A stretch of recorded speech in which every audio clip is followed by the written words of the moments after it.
Fala, família palmeirense, aqui é o Danilão do Portal da Voz Alviverde, a voz de todo o torcedor palmeirense, para mais um vídeo aqui no canal. E esse vídeo é um vídeo de comemoração, torcedor palmeirense. É um dia de extravasar, porque hoje, 26 de agosto de 2022, 108 anos do maior campeão do Brasil, atual bicampeão da América. Parabéns, Sociedade Esportiva Palmeiras. É isso aí, torcedor. Parabéns, Palmeiras. Hoje é dia de cantar e vibrar, cada vez mais usar o seu manto verde e branco e comemorar. Vamos fazer o tsunami verde, como sempre fizemos no dia 26 de agosto. Saia com essa camisa da Sociedade Esportiva Palmeiras na rua, festeje, comemore, porque hoje vivemos um dos maiores momentos da história da Sociedade Esportiva Palmeiras, tá bom, torcedor? Momentos de lutas e de glórias na nossa história. E o Palmeiras aí hoje está sendo protagonista no cenário nacional e sul-americano. Então festeje, comemore, que essa fase é uma fase muito difícil de acontecer para um time de futebol. Ter uma supremacia em cima dos seus rivais gigantesca. A gente já que eu, pelo menos, fui filho da fila, sofri muito nos anos 80 até ser campeão pela primeira vez. Depois, nos anos 2000 também, uma grande dificuldade financeira até da história da Sociedade Esportiva Palmeiras. Hoje o Palmeiras vem sendo protagonista. Então aproveita isso que eu falo para você, torcedor. Então você que faz parte dessa torcida que canta e vibra, aproveita agora para comemorar esses 108 anos de Verdão. Já deixa o like aí, porque você faz a diferença, torcedor palmeirense. E lembrando, batendo 3 mil inscritos aqui no PVA, o Danilão vai sortear o livro dele, Abel Ferreira, Cabeça Fria, Coração Quente. Então, 3 mil inscritos, livro do Abel. E eu queria falar também para você, torcedor palmeirense, vou colocar um vídeo aqui. É muito legal esse vídeo aí que eu vou estar colocando aqui para você. É um vídeo animado, cara, contando realmente a história da Sociedade Esportiva Palmeiras. É uma animação muito bem feita. Eu queria dar os créditos aqui para o Sport Drown, tá? Sport Drown que criou esse vídeo aqui. Sensacional. Quando eu vi esse vídeo, eu falei, eu tenho que colocar aqui no PVA para a galera ver. É muito bom mesmo, tá? Então eu vou colocar até o link do canal Sport Draw aqui na descrição. Então você aproveita e já se inscreve também no canal Sport Draw. Traz conteúdo de qualidade para você, tá bom, torcedor palmeirense? Então é isso aí. Então fica com esse vídeo aí. E como o Danilão sempre diz, comemorando hoje, hein, muito o aniversário de 108 anos da Sociedade Esportiva Palmeiras. Avante! Mas muito avante, palestra! Valeu! Fala galera, tudo bem com vocês? No vídeo de hoje eu vou contar a origem do Palmeiras. Quer saber um pouco mais sobre esse clube de uma forma desenhada? Se liga no vídeo. Mas antes, não se esqueça de deixar o like e inscrever-se no canal. A história da Sociedade Esportiva Palmeiras começa em 1914, quando o sonho de grande parte dos imigrantes italianos na cidade de São Paulo se tornou realidade. A sua fundação se deu pela presença de 2 times italianos no Brasil, no caso o Pro Vercelli e o Torino, incentivando assim 4 jovens italianos a criar um time para a colônia italiana. Eram eles Luigi Servo, Luigi Masso, Vincenzo Rogonetti e Ezequiel Simone, funcionário das indústrias Matarazzo, que inclusive contaram com o apoio da fábrica para fundar o clube. Após algumas reuniões e discussões em relação ao novo clube, em 26 de agosto de 1914 foi fundado o Palestra Itália. A palavra palestra, de origem grega, significa em tradução italiana academia ou escola onde se pratica atividades físicas. E esse foi o modelo do seu primeiro escudo. Na época já havia alguns clubes de origem italiana na capital paulista, mas nenhum era grande o suficiente. O Palestra então nasceu com a ambição não só de representar a comunidade italiana, como poder brigar de frente com as grandes potências futebolísticas da cidade. E tipo, os caras foram espertos, tá ligado? Por isso, em vez de entrar em campo sem a preparação adequada, perdendo jogos e desanimando fundadores e fãs, como ocorreu com vários outros times que surgiram na época, a equipe palestrina ficou meses treinando e realizando avaliações para escolher os melhores jogadores antes de disputar uma partida oficial. O clube quase que se desmancha antes mesmo de estrear em campo, por conta da Primeira Guerra Mundial, já que o time perdeu sócios e jogadores que tiveram que lutar pela Itália. Superadas essas dificuldades, a primeira partida oficial do Palestra Itália foi disputada em 24 de janeiro de 1915, contra o Savoia, e o amistoso terminou em vitória palestrina por 2-0, com gols de Bianco e Allegretti. Nesse mesmo jogo, o clube utilizou seu primeiro distintivo na camisa. Disputando somente amistosos em seu primeiro ano de vida, o Palestra Itália conseguiu em 1916 vaga para disputar o Campeonato Paulista, sua primeira competição oficial. A estreia ocorreu no dia 13 de maio daquele ano, com empate em 1-1 com o Mackenzie. Nesse jogo, o clube passou a usar o seu segundo distintivo na camisa, com o escudo da Cruz de Savoia, símbolo da Casa Real italiana.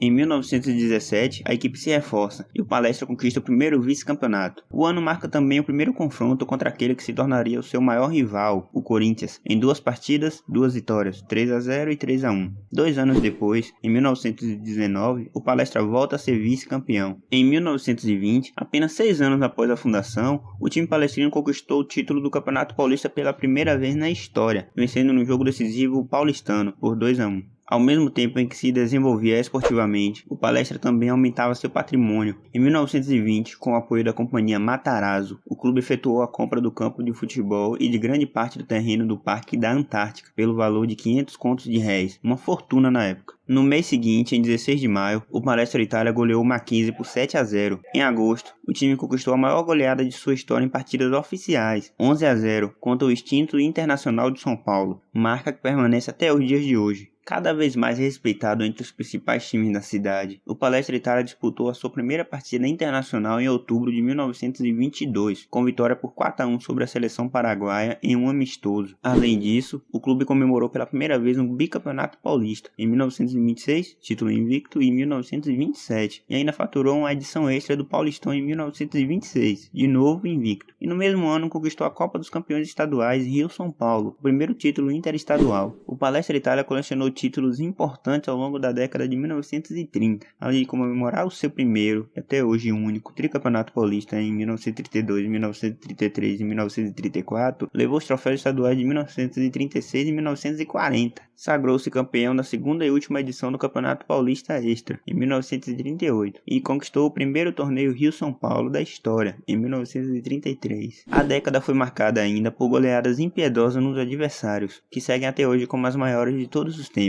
Em 1932, o time fez 8-0 no Santos. Em 1933, foi a vez de o Corinthians ser massacrado por 8-0. No mesmo ano de 1933, o Parque Antártica viveu sua primeira grande reforma e se tornou o estádio mais moderno do país na época. A arquibancada geral, que era de madeira, passou a ser de concreto armado. Nos anos de 1935 e 1936, o Palestra começa a se tornar conhecido fora do país, ao disputar amistosos contra o Boca Juniors, Estudiantes, Huracán e Vélez da Argentina, além do Espanhol de Barcelona. Na inauguração do estádio do Pacaembu, no dia 28 de abril de 1940, o Palestra também foi protagonista, goleando o Coritiba por 6-2 em partida válida pelo torneio de inauguração do Pacaembu. Uma semana depois, a equipe alviverde bateu o Corinthians por 2-1 e se tornou o primeiro time a ser campeão no estádio do Pacaembu. Em 1941, marca a estreia do maior ídolo do clube na década de 1940, o goleiro Alberdan Catani, junto com Valdemar Fiume. O ano de 1942 ficou marcado na história do Palestra como um período de grandes mudanças. Em meio à Segunda Guerra Mundial, o clube se viu obrigado a mudar de nome e escudo para não ter a imagem associada a adversários do Brasil no combate. De um lado da guerra estavam os aliados, formados por Estados Unidos, Inglaterra, França e posteriormente União Soviética, e do outro, Alemanha, Itália e Japão entregavam o eixo. O Brasil optou por se aliar ao primeiro grupo. Portanto, o então presidente do Brasil, Getúlio Vargas, proibiu representações dos países do eixo em território nacional. Nesse caso, bens de imigrantes italianos, japoneses e alemães poderiam ser confiscados pelo Estado. Nisso, sobrou para o Palestra Itália. Sob forte pressão pública, se viu obrigado a mudar de nome, passando a se chamar Palestra de São Paulo. Ainda assim, o governo não se conformou, exigiu uma outra mudança e surgiu o que até os dias atuais conhecemos como Sociedade Esportiva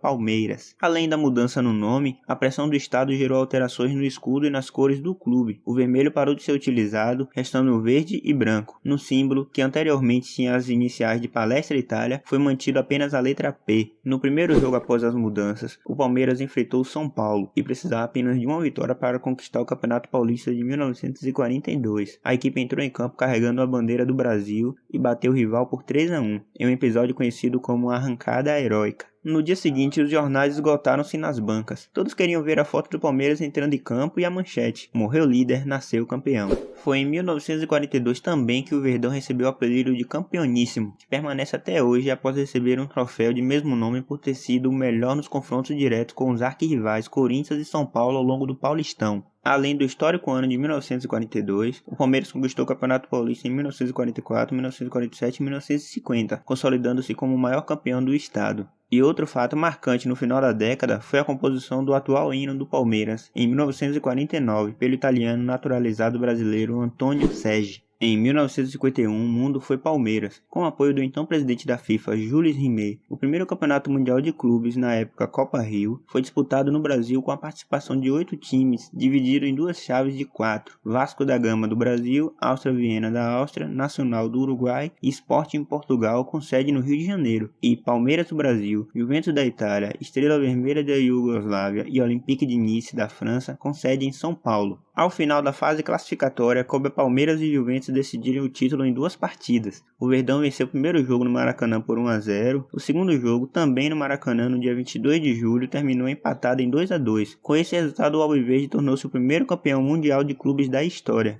Em agosto de 2014, o presidente da FIFA, Joseph Blatter, afirmou que reconhecerá a competição de 1951 como um mundial de clubes. No mesmo ano de 1951, o Palmeiras vence o torneio Rio-São Paulo. Aí no período de 1952 até 1958, o time não ganhou nenhum título. Já em 1959, volta a ser campeão paulista. Venceu o Santos de Pelé no último jogo. No mesmo ano, o escudo muda novamente. Agora o P ganha o nome Palmeiras ao seu redor, o mesmo até os dias atuais. Em 1960, o Palmeiras ganhou seu primeiro título nacional, a Taça Brasil, o Campeonato Brasileiro naquela época, goleando Fortaleza por 8-2. Com essa histórica conquista, o Palmeiras garantiu o direito para disputar pela primeira vez a Taça Libertadores no ano seguinte. Em 1961, em sua primeira participação na Libertadores, o Palmeiras chegou à final contra o Peñarol do Uruguai, perdendo o título com uma derrota e um empate. Em 1963, o Palmeiras é novamente campeão paulista, com grande destaque para o atacante Julinho Botelho. Em 1965, os jogadores do Palmeiras venceram a segunda competição nacional mais importante da temporada, o Rio-São Paulo, com atuações destacadíssimas. No mesmo ano de 1965, o Palmeiras virou o Brasil por 90 minutos. Todo o elenco e a comissão técnica alviverde foram convocados pela CBD, antiga CBF, para inaugurar o estádio do Mineirão em Belo Horizonte e representar a seleção brasileira diante da seleção do Uruguai. E no dia que vestiu verde e amarelo, o Palmeiras foi vitorioso, 3-0 diante da Celeste Olímpica. A partida foi a primeira e única em que um time inteiro com reservas representou a seleção. O ano de 1967 foi histórico para o Palmeiras e para o futebol brasileiro. Houve 2 campeonatos brasileiros, a Taça Brasil e o torneio Roberto Gomes Pedrosa, que também era o campeonato brasileiro recém-criado. A equipe venceu os 2.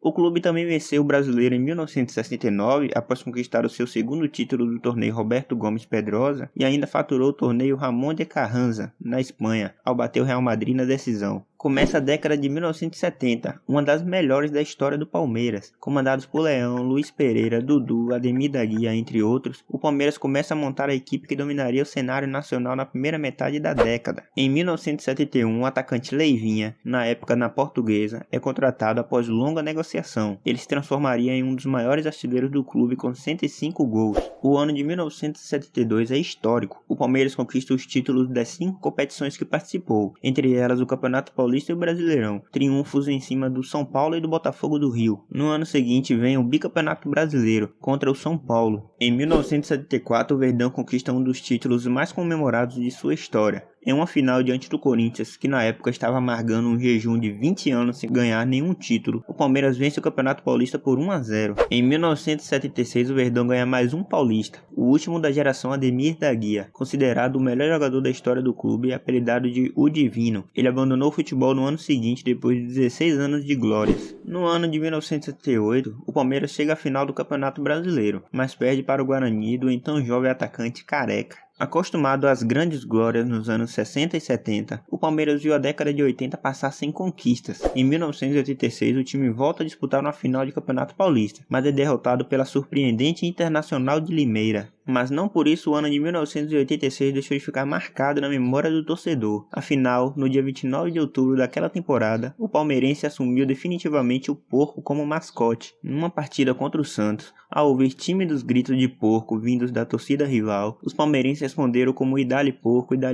olê, olê, olê. Impulsionado por uma bem planejada e sucedida parceria com a Parmalat, o Palmeiras conseguiu inúmeras conquistas esportivas e voltou a gritar campeão na década de 1990. o Verdão venceu o histórico Campeonato Paulista de 1993, goleando o Corinthians por 4-0. No Campeonato Brasileiro de 1993, o time faturou o título com 2 triunfos sobre o Vitória na decisão. Na mesma temporada, o time ainda faturou o torneio Rio-São Paulo, novamente batendo o Corinthians na final, dessa vez com um show de Edmundo. Em 1994, de novo é campeão paulista e brasileiro no mesmo ano. No Campeonato Paulista, que foi disputado por pontos corridos, o Palmeiras terminou 6 pontos à frente do segundo colocado. Já no Brasileirão, o Palmeiras foi campeão novamente contra o Corinthians. Essa foi a primeira final de Campeonato Brasileiro disputada pelos dois eternos rivais. Um dos destaques na campanha foi o jogador Rivaldo, que marcou gols em todos os jogos desde as semifinais contra o Guarani. O ano de 1994 marcou também o retorno da equipe à Taça Libertadores da América. O Palmeiras foi eliminado pelo São Paulo nas oitavas de final, mas a trajetória alviverde na competição ficou marcada pela histórica goleada por 6-1 aplicada sobre o Boca Juniors da Argentina, na primeira fase, em partida realizada no estádio Palestra Itália. Em 1995 foi um ano ruim. O time foi eliminado do Campeonato Paulista e da Libertadores. Em 1996, com Djalminha como maestro, o time venceu de forma avassaladora o Campeonato Paulista. No período, o Verdão ganhou também a Copa Mercosul e a Copa do Brasil, ambos em 1998, mas a maior conquista ainda estava por vir. O ano de 1999 é memorável para a história do Palmeiras. Em uma campanha histórica, o Verdão de Felipão venceu nos pênaltis a Libertadores, em uma final com o Deportivo de Cali da Colômbia, no Palestra Itália, com grande destaque para o goleiro Marcos, escolhido o melhor jogador da competição. Em novembro de 1999, o clube é vice-campeão mundial, perdendo para o Manchester United em Tóquio por 1-0, mesmo fazendo uma boa partida. Fechando a década, em 2000 o clube venceu o torneio Rio-São Paulo e a Copa dos Campeões, campeonato que reuniu os principais clubes brasileiros na época, além de ser vice-campeão da Mercosul e da Libertadores. Em 2001, já sem a Parmalat, o Palmeiras conseguiu chegar à semifinal da Libertadores da América, mas foi eliminado novamente para o Boca Juniors nos pênaltis. Aí veio a série de resultados negativos. Em 2002, o clube foi rebaixado à segunda divisão do Campeonato Brasileiro, devido à péssima campanha no campeonato daquele ano. Em 2003, o Palmeiras venceu a segundona e retornou à primeira divisão no ano seguinte. O clube chegou a disputar a Libertadores de 2005 e 2006, mas foi eliminado para o São Paulo nos 2 anos. No mesmo ano de 2006, no Campeonato Brasileiro, realiza uma das piores campanhas da história palestrina, contudo consegue escapar do rebaixamento. Com o time renovado e liderado pelo meia chileno Valdívia em grande fase, o Palmeiras conquistou no dia 4 de maio, após um jejum de 12 anos na competição, o Campeonato Paulista de 2008, vencendo a Ponte Preta. Alguns dias antes de ganhar o título, o clube foi eliminado da Copa do Brasil pelo Sport. No Campeonato Brasileiro de 2008, encerrou a competição na 4ª colocação, que garantiu classificação para a primeira fase da Taça Libertadores da América no ano seguinte, mas foi eliminado nas quartas para o Nacional do Uruguai. Em 2012 veio o 11º título nacional ao vencer a Copa do Brasil, e com isso o Palmeiras ampliou a vantagem sobre o Santos, segundo colocado com 10 taças, no ranking dos maiores campeões do país. O incrível, galera, foi que apesar do título da Copa do Brasil, o Palmeiras amargou um novo rebaixamento para a Série B do Campeonato Brasileiro. Na Série B de 2013, o Palmeiras subiu novamente à primeira divisão com 6 rodadas de antecedência, garantindo a participação na Série A de 2014. Em 2014 foi marcante para o Palmeiras por conta de ser o ano de seu centenário e o ano da inauguração do Allianz Parque, a nova arena alviverde. Contudo, o clube fez campanha fraca no ano e mais uma vez ficou sem títulos, e os resultados de uma boa fase surgiram logo no início de 2015. Além do acerto com a Crefisa como patrocinador, o clube foi vice do Paulistão, mas foi a Copa do Brasil que deixou a torcida contente quando o Alviverde conquistou o título em cima do Santos. A hegemonia nacional aumentou em 2016, quando o Palmeiras encerrou o jejum de 22 anos sem conquistar o Campeonato Brasileiro. A trajetória contou com vitórias importantes em uma sequência de 15 jogos de invencibilidade entre agosto e outubro. O Palmeiras confirmou mais um título nacional em 2018, com isso garantiu o Campeonato Brasileiro pela 10ª vez na história. Foi um feito inédito,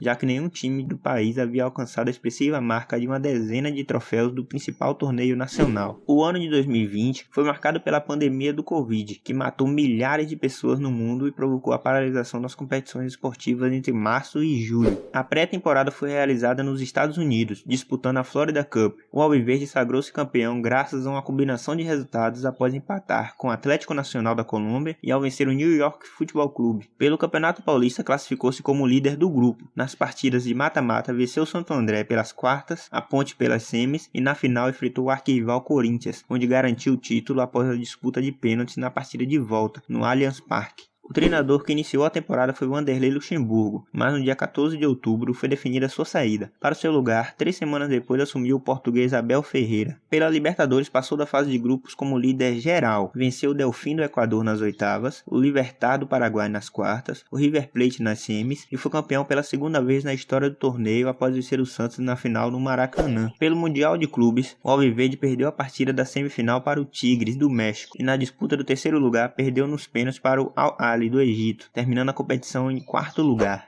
Pela Copa do Brasil, o Palmeiras estreou nas oitavas de final vencendo o Bragantino, avançou vencendo o Ceará nas quartas e o América Mineiro nas semis. Na final, enfrentou o Grêmio e sagrou-se tetracampeão do torneio. E essa foi a origem do Palmeiras. Se gostou desse vídeo, se inscreva e deixe seu like.